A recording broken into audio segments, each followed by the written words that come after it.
At kuha naman tayo ng update dito lang sa Quezon City. Magbabalita live si Maki Pulido. Maki!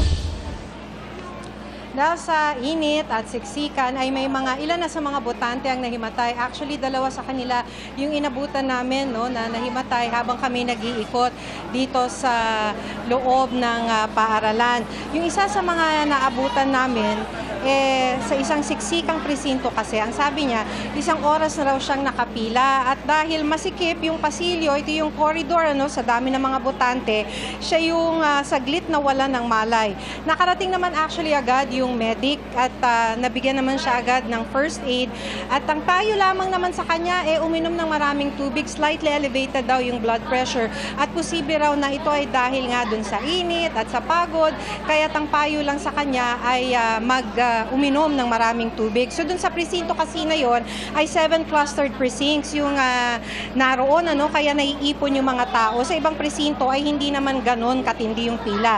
So far, wala pa naman daw sa pakikipag-usap namin sa mga technical advisors, wala pa naman daw nasisirang automated counting machine dito.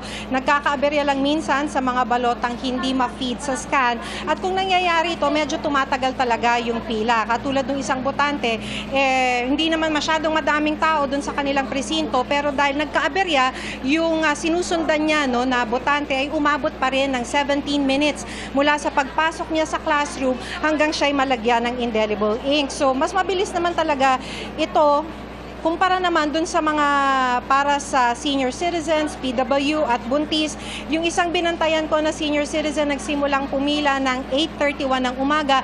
Nung mag-standby tayo rito, actually ay hindi pa niya nakukuha yung balota pero siya na yung kasunod. So hindi ko alam kung sa ngayon ay nakuha na yung balota sa kanyang presinto para makaboto na si Lola. So nagsimula siya actually sa pila niya, pinakadulo siya ng pila at 8:31 a.m. So may mga isa kaming nakausap na hindi na kinaya na maghintay dito sa pila ng mga senior citizens, PWD at buntis. So kahit nahirap maglakad dahil may kapansanan sa paglalakad, talagang binuhat na siya ng kanyang mister, paakyat ng kanyang presinto na nasa ikalawang palapag. At doon, actually in 10 minutes, nakaboto na yung botante. Pia, Ivan, Tita Mel? Maki, nakikita namin sa video mo, labas-pasok ang mga botante at talagang napakaraming tao dyan sa iyong kinatatayuan. At kanina nasabi mo, buti nalapatan agad ng lunas or ng first aid yung nahimatay. Marami naman, sapat naman yung bilang ng ating mga first responders, yung mga magbibigay ng first aid dyan sa lugar, Maki? Yes, Pia. Actually, alam mo, nung nahimatay, nandun kami nung nangyari yon, nung nahimatay yung isa sa mga botante. In actually 3 minutes, nandun na yung medic.